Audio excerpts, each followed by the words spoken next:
Bienvenidos a Aula 47.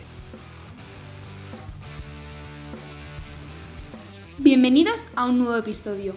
Tercera semana de diciembre, dejando atrás una semana con un gran puente. Tan grande como el asteroide que va a chocar contra la Tierra. Para evitarlo, la NASA va a mandar una nave espacial. Tan especial como la sección de entrevistas, donde contaremos con la creadora del tercer mejor queso tierno del mundo. Es todo un orgullo para Consuela, ya que es de Quesos César.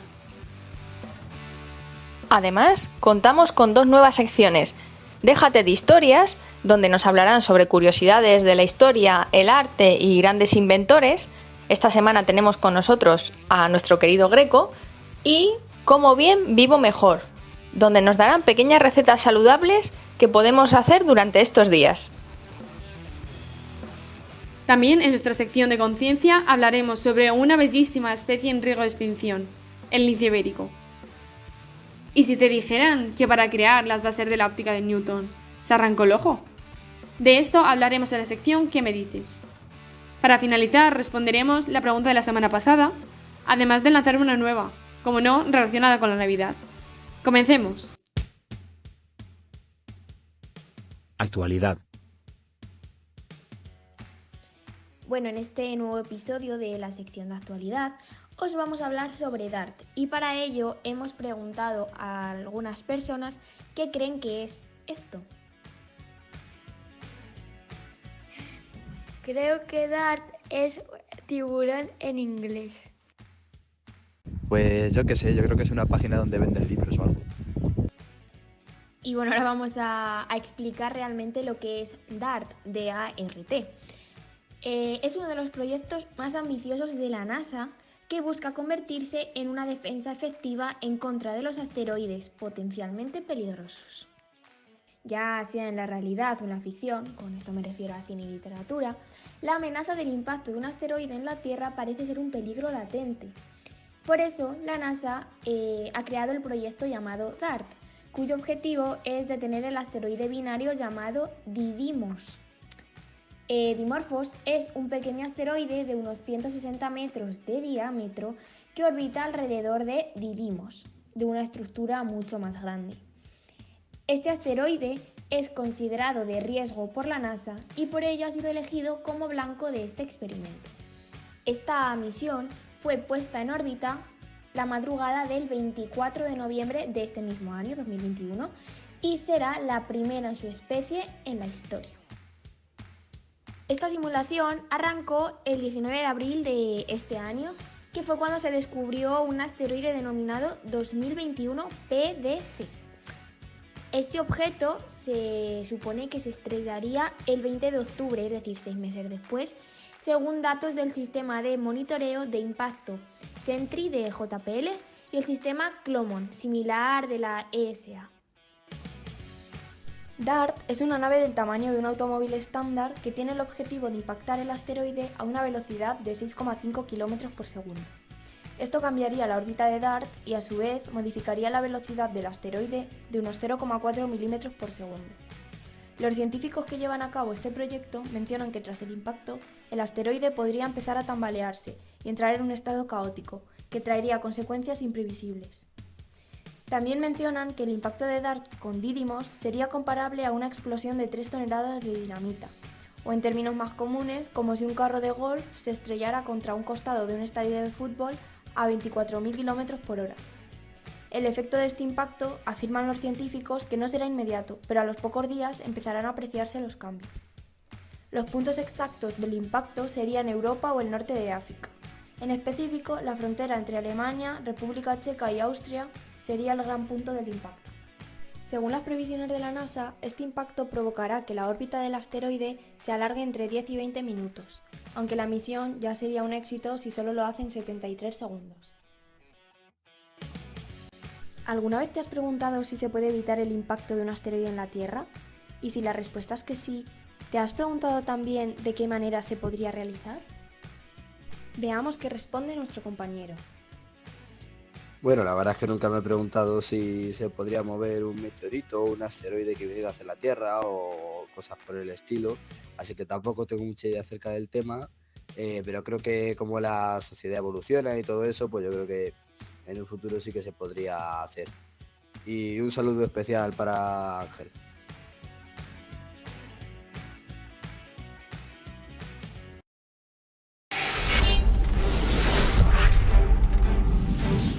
Entrevista.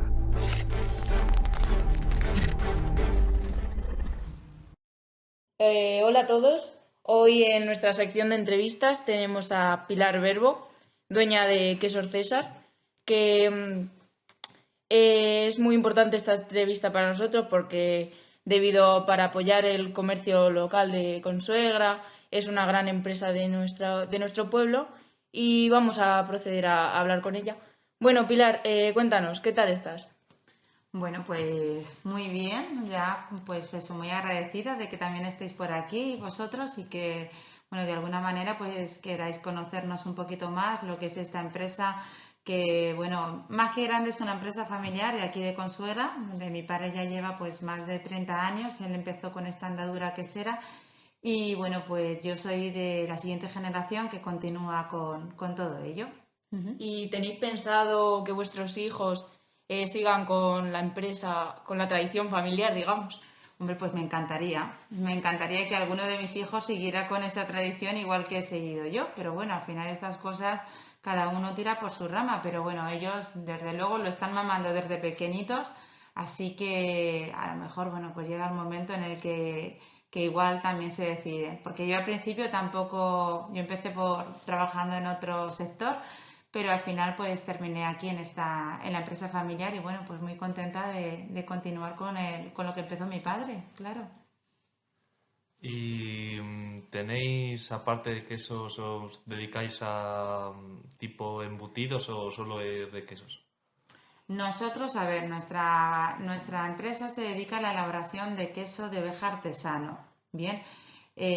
Lo que pasa que, bueno, tenemos una tienda en la misma fábrica que lo que también intentamos es vender también otros productos, pero más delicatessen, gourmet, tipo embutidos ibéricos, sin me hablar de eso, mermelada de cerveza, aceites de oliva virgen extra, sobre todo intentamos que sean de aquí de nuestra zona, o sea, un poco es apoyar el comercio local y los productos locales de aquí de Consuegra, que es lo que pretendemos.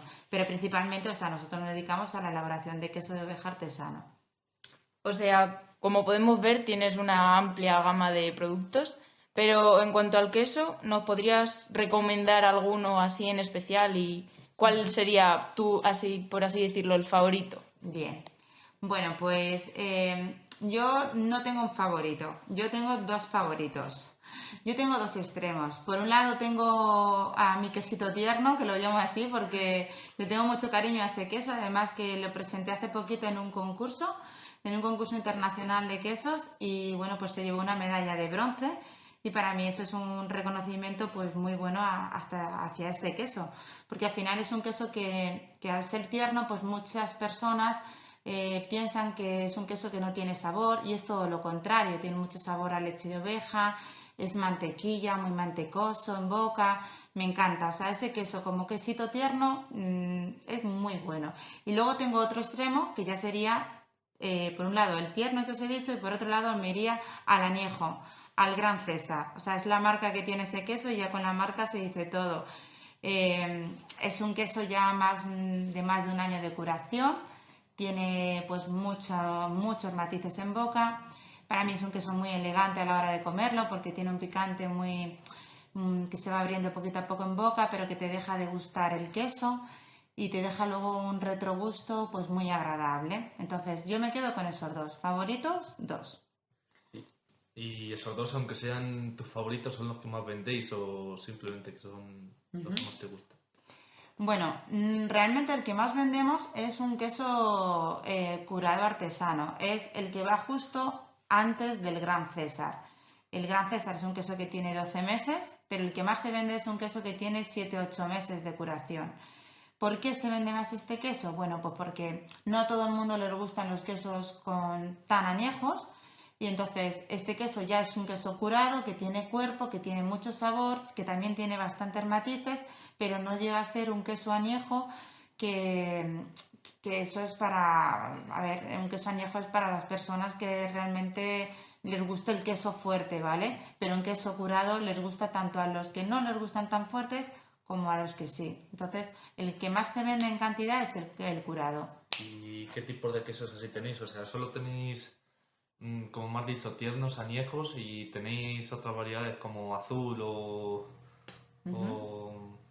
Vale, variedades. Nosotros, la diferencia que tenemos de un queso a otro, las variedades se diferencian en la curación. Entonces, igual que os he comentado, el queso tierno, el curado y el añejo, luego hay otro queso que también es el semicurado. Es un queso que tiene 3 meses. Por otro lado, también lo que hacemos es los quesos curados, también los tenemos en aceite de oliva virgen extra, que igualmente es aceite de aquí de nuestra zona. O sea, lo que os digo, apoyamos producto local siempre. Y es un quesito que está muy bien en aceite porque hace que el queso se conserve todavía mucho más tiempo. El aceite es el mejor conservante natural que tiene el queso y a través de este formato, de este producto, pues alargamos siempre la vida útil de ese queso. Bien, entonces quesos ahumados, ese tipo de quesos nosotros no tenemos. Nuestra fabricación es queso de oveja de leche cruda, principalmente. También tenemos una crema de queso, que hay personas que confunden y piensan que es como parecido a un queso que se llama la torta del casar, porque es un queso cremoso. No, esto es distinto. Esto es una crema que elaboramos con este queso que os he dicho que es de mis favoritos, con el Gran César, con el añejo. Es queso, pero con aceite de oliva virgen extra. Lo elaboramos con ese queso. Y bueno, esa es la cantidad de variedades. Y en cuanto al periodo de curación, ¿tiene algo que ver en los precios de los quesos? Porque supongo que cuanto más tiempo conlleve ese tiempo de curación, más caro será el queso. Claro, efectivamente, María. O sea, depende de la curación, depende también del precio. ¿Por qué? Porque tú cuando nosotros elaboramos un queso, pues un queso puede salir directamente del primer día de elaboración, vamos a ponerlo con un peso de unos 3 kilos, 300, incluso 400 gramos. Y durante su maduración, durante esa curación del queso, ese queso va mermando, va perdiendo humedad, bien, y va perdiendo peso. De tal forma que ese primer queso que elaboramos con ese peso tan alto, cuando lo sacamos a la venta, pueden llegar a pesar incluso 2,800. O sea, fijaros que ha perdido más de medio kilo durante su maduración.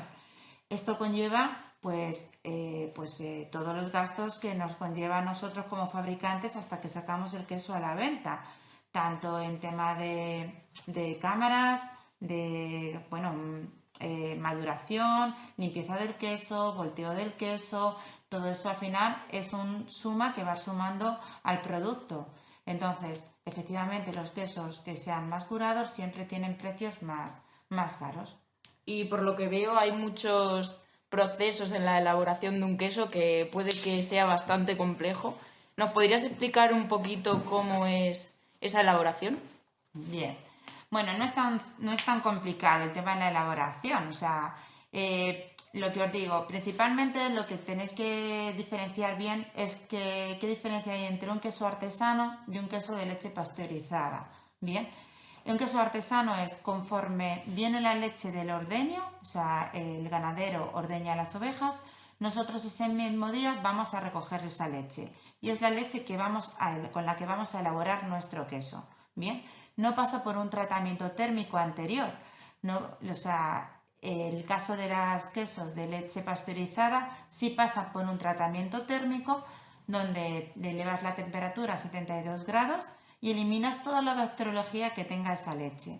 En nuestro caso, no eliminamos esa bacteriología porque va a ser la que nos va a ayudar a fermentar y a madurar el queso durante todo el proceso de curación. Bien, esas bacterias lácticas van a ser las que le van a dar los sabores, los matices, todo al queso. En el otro caso, al eliminar esa bacteriología que tiene la leche, tienes que añadir un fermento láctico que viene de un laboratorio, que es el que le va a dar esos matices y esos sabores al queso. ¿Y eso hace que sea más rápido la maduración del queso en la pasteurizada o No, simplemente...? no depende. O sea, el tema de pasteurizado y no pasteurizado es ese tratamiento térmico anterior al momento que vas a elaborar el queso, al momento que echas esa leche a la cuba de cuajar, antes de proceder al cuajado de la leche. Bien, esa es la diferencia. No por eso en la maduración va a ser uno más corto que otro. La diferencia, por ejemplo, en el gusto es que los quesos de leche pasteurizada, al añadir un fermento láctico que viene de laboratorio, esos quesos siempre tienen sabores y aromas muy parecidos durante todo el año.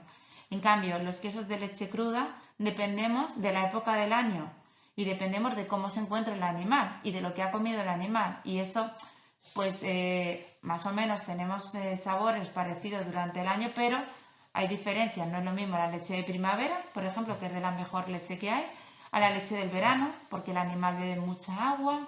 El rendimiento quesero, que es la grasa que tiene la leche, es más pequeño al beber tanta agua, y todo eso se nota siempre luego a la hora de elaborar ese queso. O sea, esa es la diferencia fundamental.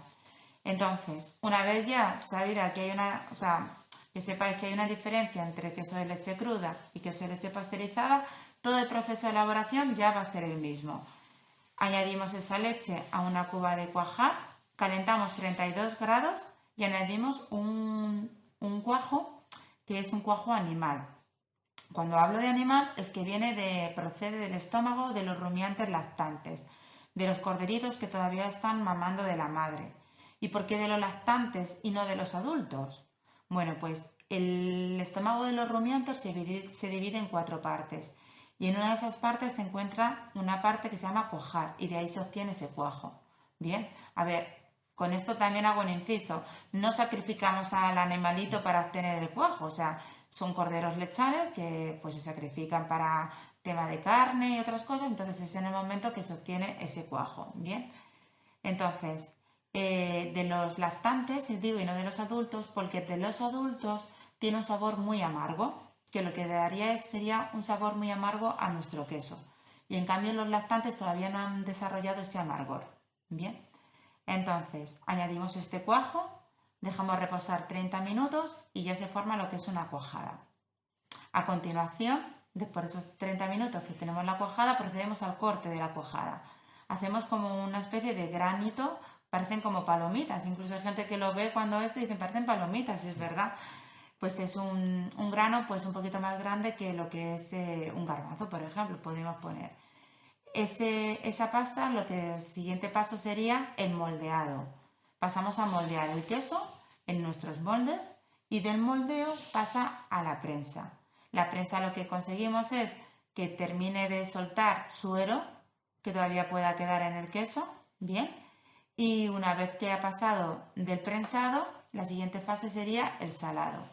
¿Cuánto tiempo está en el prensado? Bueno, pues depende del pH. Nosotros durante la elaboración del queso lo que estamos haciendo es desarrollar bacterias lácticas que nos ayuden a fermentar este queso. Cuando nosotros, o sea, dependen del pH en el sentido de que queremos llegar a un pH de 5,2, 5,4. La leche cuando llega a nuestras instalaciones tiene un pH prácticamente neutro, 6,8. Durante todo ese proceso lo que hacemos es desarrollar bacterias de tal forma que acidificamos la leche, bien, y cuando llega al pH de 5,2, 5,4 sacamos de la prensa. Ya tenemos esas bacterias lácticas que luego nos van a ayudar a madurar nuestro queso, ¿vale? Que incluso también nos van a ayudar a luchar contra esa bacteriología que pueda ser perjudicial, ¿vale? O sea, cuanto más bacterias lácticas buenas tengamos, mejor para la maduración del queso. Entonces, depende de ese tiempo. ¿Cuánto tiempo? Pues bueno, aproximadamente puede estar unas 6 horas en prensa. Eso es lo que suele tardar en bajar a ese pH. Y cuando ya terminamos sacamos de la prensa, pasamos al saladero. El saladero es una balsa de agua con sal, donde la misión del saladero es, por un lado, darle sabor al queso, por otro lado, va a entrar sal y al mismo tiempo, esto es un proceso de ósmosis, al mismo tiempo que entra sal, va a salir todavía algo de suero que pueda quedar en el queso. Y lo tercero es hacer corteza. La sal nos va a ayudar a hacer una buena corteza que luego nos proteja ese queso del exterior. ¿Cuánto tiempo en el saladero? Bueno, pues depende del tamaño, pero nuestros quesos, que la mayoría son de 3 kilos, están 24 horas en el saladero. Y ya de ahí a las cámaras de maduración y bodega. ¿Y cuántos quesos podéis fabricar al cabo de un mes? Bueno, a ver, depende de la temporada, lo que os digo, depende de la leche que tengamos. Nosotros, mira, para que te des cuenta, para elaborar 1 kilo de queso necesitamos 5 litros de leche de oveja. De oveja hablo, no hablo de otro tipo de especie. Porque, por ejemplo, en la vaca necesitaríamos quizás 15 litros de leche porque tiene menos grasa. Todo depende de la grasa que tenga esa leche. O sea, la grasa es fundamental, es importantísima a la hora de elaborar el queso. Si no tenemos grasa, no podemos coagular la leche, no tenemos nada. ¿Y 5 litros te lo da una sola oveja o necesitáis...? No, una oveja suele dar aproximadamente entre 2,5 y 3 litros día, ¿vale? Nosotros ahora mismo pues estamos obteniendo unos 1.200, 1.500 litros al día de leche. ¿Bien? De aquí, de granja de... De aquí, sí. de Consuegra. Sí, los ganaderos son de aquí, de Consuegra. Y ya pues más o menos, pero lo que te digo, cantidad no te puedo decir porque depende un poco de la época en la que estemos. Pero para que te hagas una idea, eso, 5 litros de leche, elaboramos 1 kilo de queso. Entonces, para hacer un queso entero de 3 kilos nos harían falta unos 15 litros de leche. ¿Y el pasado mes de noviembre cuántos, o si lo sabes? ¿Cantidad de quesos? Sí. No te sabría decir ahora mismo.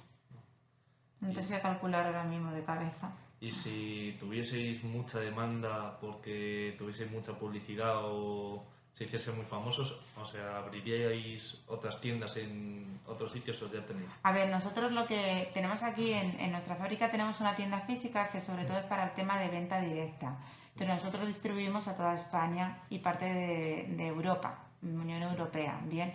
Entonces, nuestra venta sobre todo se basa en el tema de la distribución. Nosotros enviamos al distribuidor y ellos son los que distribuyen a tiendas, restaurantes, ¿bien?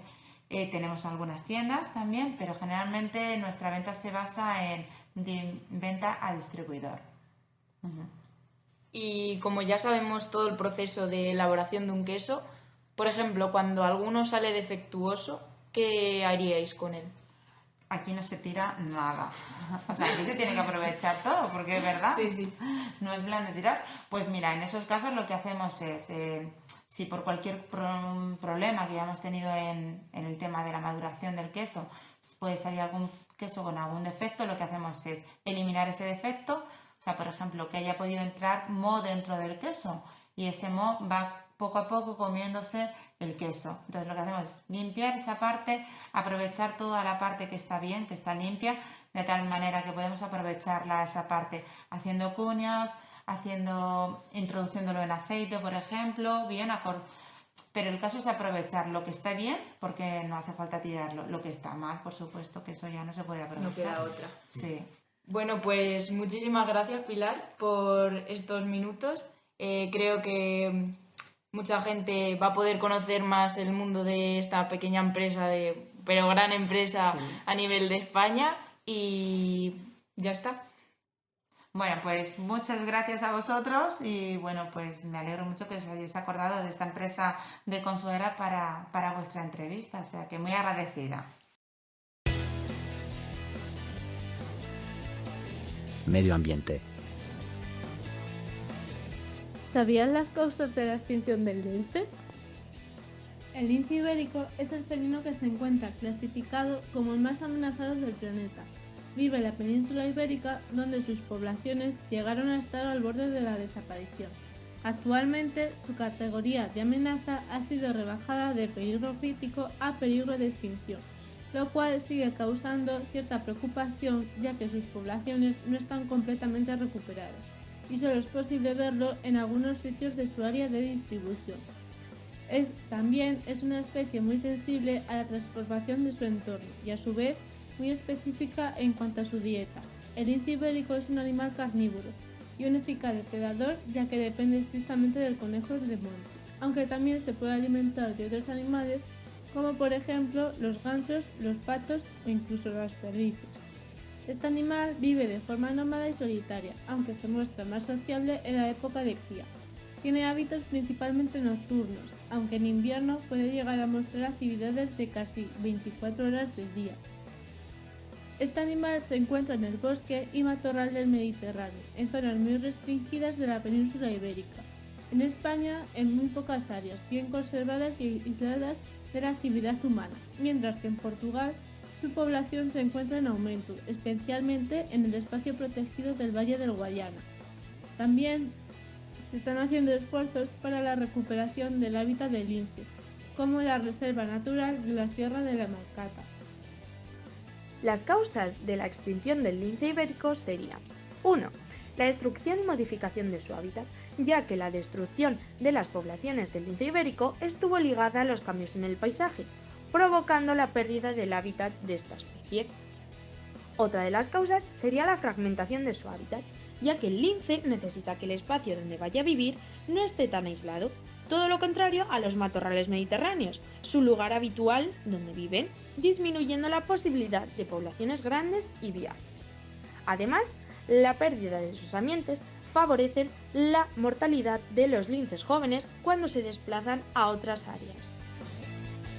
La disminución de su presa clave es una de las principales causas de que el lince ibérico esté en extinción, y esto es debido a la desaparición del conejo en áreas donde antiguamente habitaban, producida también por la destrucción y transformación de estas zonas. La caza furtiva y trampas ilegales es lamentablemente la principal causa de muerte en linces jóvenes durante su dispersión. Y por último, otra causa de su extinción son los atropellos en carreteras, comprometiendo el futuro del lince y que se han vuelto más abundantes en los últimos años.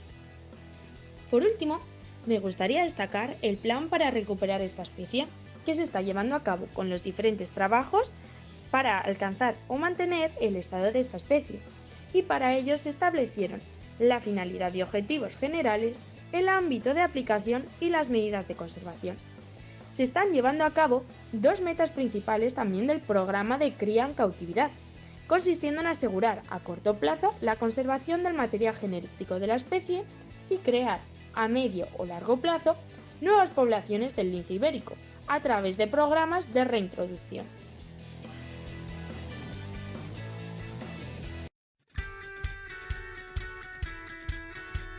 Como bien, vivo mejor. En esta sección vamos a hablar sobre recetas saludables. Y hoy vamos a elaborar lentejas con arroz y cúrcuma. Por ración vamos a utilizar 420 gramos. Como ingredientes tenemos un bote de lentejas cocidas, unos 400 gramos, una cebolla, una zanahoria, un tomate maduro, un vasito de arroz integral precocido, unos 125 gramos, aceite de oliva virgen extra, sal y cúrcuma. Recordad que estas cantidades son para 2 personas, así que si estáis animados a cocinar para más gente, utilizad mayores cantidades. Lo mejor de esta receta es que vas a tardar menos de 15 minutos en realizarla. El primer paso que debéis de llevar a cabo sería picar en daditos la cebolla y el tomate, lavar, pelar y rallar la zanahoria.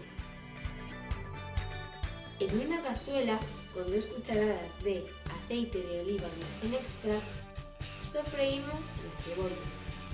Cuando esté transparente, añadimos la zanahoria y el tomate. Cuando el tomate adquiera un tono naranja, añadimos las lentejas escurridas y apagadas.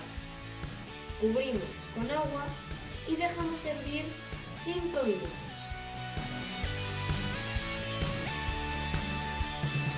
Añadimos una cucharada de cúrcuma y trituramos con una batidora o un robot. Añadimos más agua si la crema está demasiado espesa. Cocinamos el arroz en el microondas según las instrucciones del fabricante.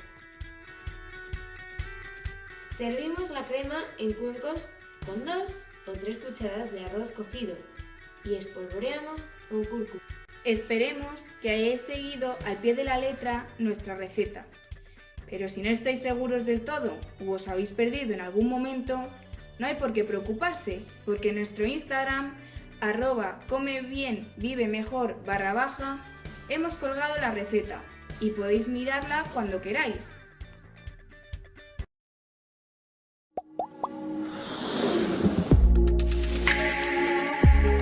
Déjate de historias. Hoy vamos a dedicar la sección a uno de los pintores más conocidos de la historia del arte universal, el Greco, y a su relación con la ciudad de Toledo, donde vivió y trabajó durante 37 años. Y las preguntas al respecto son claras. ¿Qué hacía un artista griego en el Toledo del siglo XVI? ¿Y qué razones lo empujaron a dejarlo todo para vivir a más de 2.500 kilómetros de su tierra? Analicemos su biografía en busca de respuestas. Doménicos Theotokópulos nació en Candía, la actual Heraclión, en la isla de Creta, en 1541, en el seno de una familia de comerciantes. Sin embargo, desde muy joven, Doménicos siguió otro camino y se formó artísticamente, creando iconos bizantinos de gran belleza, consiguiendo el título de maestro en 1563. 4 años más tarde, abandonó para siempre su Creta natal y puso rumbo a Venecia, que por entonces era un importante centro de poder y riqueza, además de ser la cuna de grandes pintores del Renacimiento como Tiziano, Tintoretto o Veronés. Sin embargo, las aspiraciones del cretense no debieron verse cumplidas, porque en 1570 se dirigió a Roma para probar fortuna. Allí contó inicialmente con la protección del poderoso cardenal Alejandro Farnese, pero todo cambió cuando el cardenal lo expulsó de su casa, hecho que obligó al artista a matricularse en la Academia de Bellas Artes de San Lucas, a abrir su propio taller e intentar ganarse el pan por sí mismo. Sin embargo, sabemos que apenas consiguió grandes encargos en Roma, y para colmo, una polémica relacionada con la censura de algunas figuras del juicio final de Miguel Ángel le granjeó multitud de enemigos en la ciudad eterna, por lo que se vio obligado a marcharse. Esta vez, el destino elegido fue España. Y es que en los últimos años habían llegado a Italia noticias de la necesidad de artistas que tenía Felipe II para decorar el monasterio de San Lorenzo del Escorial, por lo que el Greco, sobrenombre por el que pasaría la historia dada su procedencia griega, puso rumbo a nuestro país en la primavera de 1577. No obstante, su llegada a la ciudad imperial tuvo más que ver con don Luis de Castilla, hijo del deán de la Catedral de Toledo y arcediano de la de Murcia, quien le informó de que su padre estaba directamente implicado en la construcción de la iglesia del convento cisterciense de Santo Domingo el Antiguo. Por eso, el mismo año de su llegada a Toledo recibió 2 encargos. El primero, la elaboración del retablo mayor y 2 laterales del citado convento de Santo Domingo, y el segundo, el cuadro del expolio, destinado a la sacristía de la catedral. Paralelamente a este segundo encargo, precisamente conocemos sus primeros problemas en España, por motivos económicos, pues el cabildo no estaba dispuesto a pagar la elevada cantidad de 900 ducados que el Greco exigía por su trabajo. Finalmente, se le pagaron solo 350 ducados por la obra, pero en la actualidad este cuadro sigue presidiendo la estancia catedralicia. No obstante, el Greco quería triunfar como pintor de la corte, y sus esfuerzos se encaminaron a lograr que Felipe II contase con él para decorar el Escorial. La espera no fue muy larga, pues en 1579, tras la muerte de Navarrete el Mudo, sabemos que le llegó un encargo por parte del propio rey para pintar el cuadro del Martirio de San Mauricio y la Legión Tebana, que contaba con un lugar reservado en el nuevo monasterio. Sin embargo, el resultado no consiguió el beneplácito del monarca y el artista se estableció definitivamente en Toledo en 1585, instalándose junto a su hijo Jorge Manuel en 3 unidades de vivienda del antiguo palacio del Marqués de Villena tras la temprana muerte de su esposa, hacia 1590, y nuevamente después de 1604. De este modo, En cuestión de 5 años, el Greco se enfrentó a los dos clientes españoles más importantes, el rey y la Catedral de Toledo. Por esta razón, en los siguientes años su clientela estuvo formada por nobles y religiosos toledanos, quienes sí que comprendieron y estimaron su arte. Aunque en 1561 la capital del país se había trasladado a Madrid y Toledo había quedado en un discreto segundo plano, la ciudad conservaba un buen número de iglesias y conventos a los que surtir de obras religiosas acordes al espíritu contrarreformista de Trento, y un nutrido círculo de caballeros a los que retratar.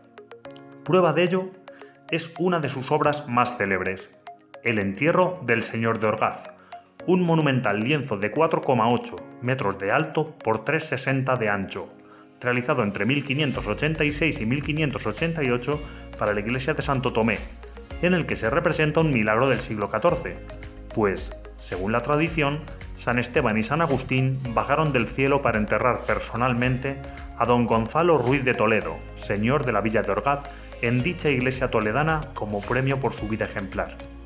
Sin embargo, el modo de representar este hecho fue totalmente novedoso, ya que en la parte inferior se autorretrató junto con algunos conocidos suyos, como el humanista Antonio de Covarrubias, el historiador Francisco de Pisa, el párroco de Santo Tomé, don Andrés Núñez de Madrid, o su propio hijo, que no es otro que el niño que señala la escena principal a la izquierda del cuadro. En la parte celestial también hizo lo propio al retratar entre ángeles y figuras sagradas al mismísimo Felipe II, un detalle que no deja de ser llamativo, pues el rey aún no había fallecido, por lo que su representación se ha interpretado como una falta de resentimiento del pintor hacia el monarca, a pesar de su rechazo. No obstante, esta inclusión de un personaje vivo en el cielo no era nueva, pues años antes Tiziano había hecho lo mismo con Carlos V en el lienzo de la Gloria. En este caso, el Greco sí que cobró el precio estipulado de 1.200 ducados, aunque no sin antes protagonizar una nueva polémica con el citado párroco.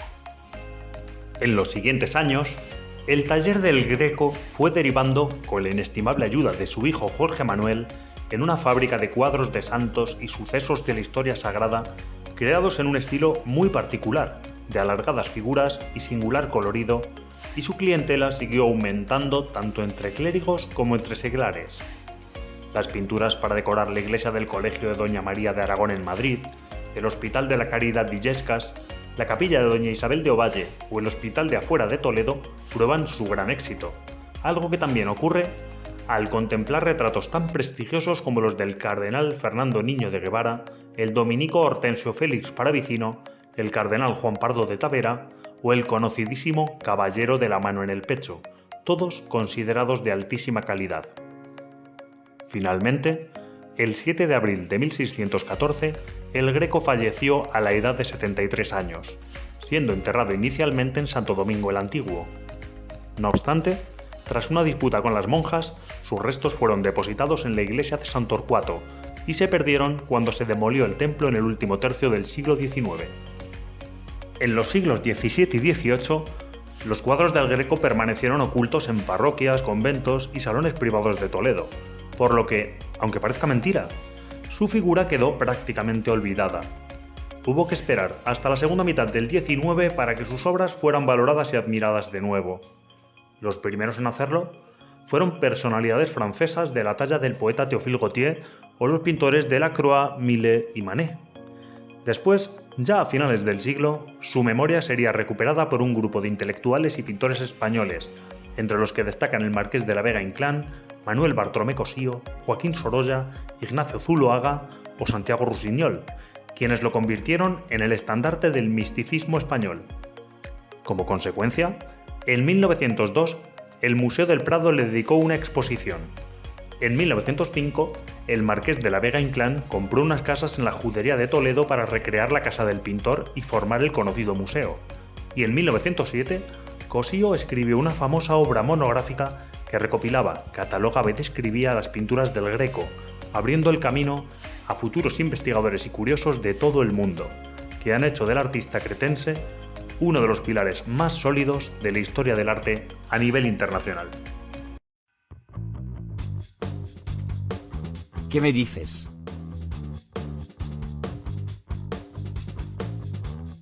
¿Qué me dices de cómo Newton utilizó su propio ojo para demostrar un principio físico?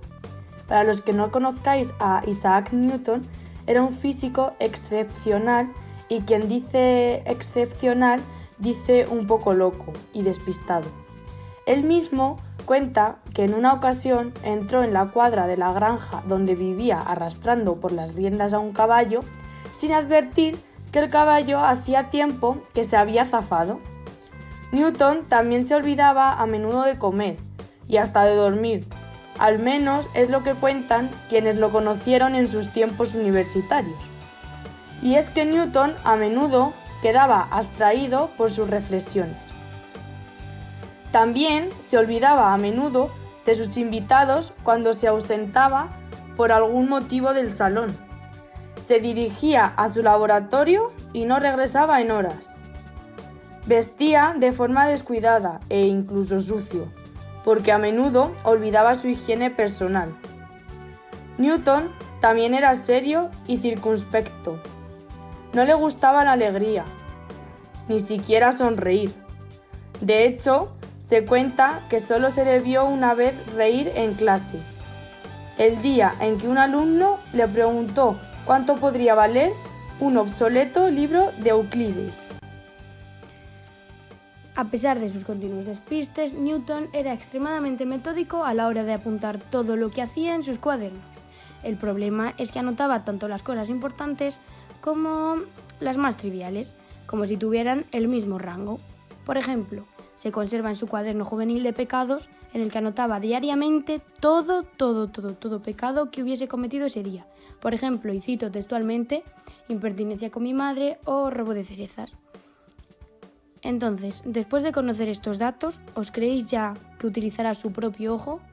Entonces, voy a explicar cómo lo hizo.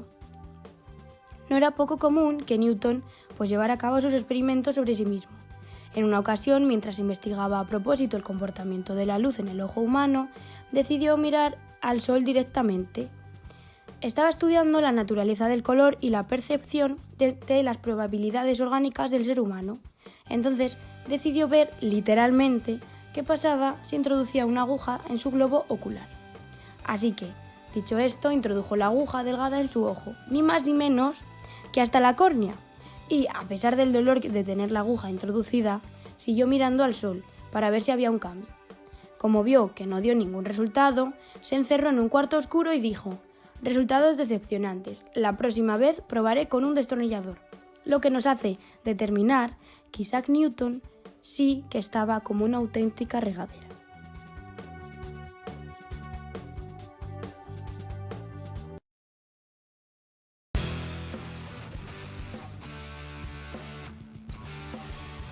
Quiz semanal.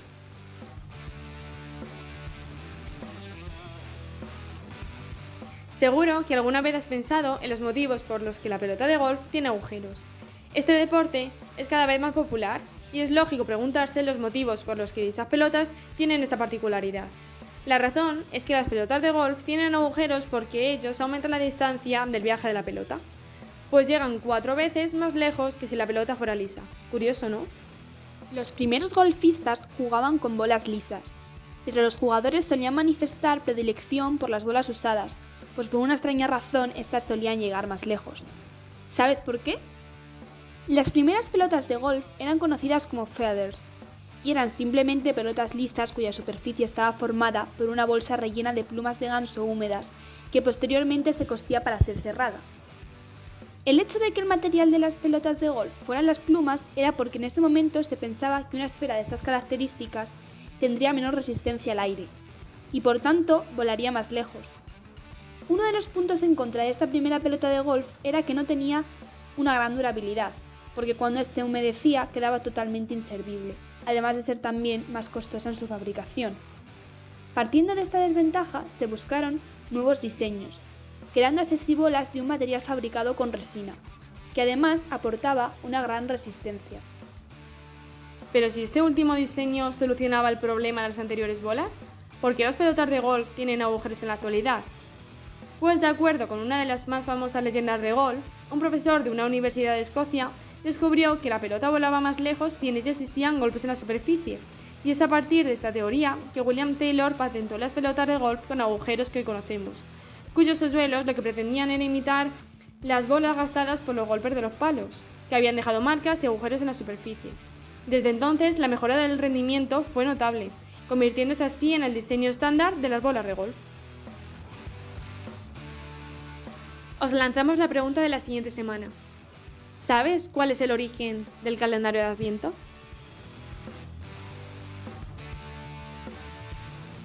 Bienvenidos a Aula 47.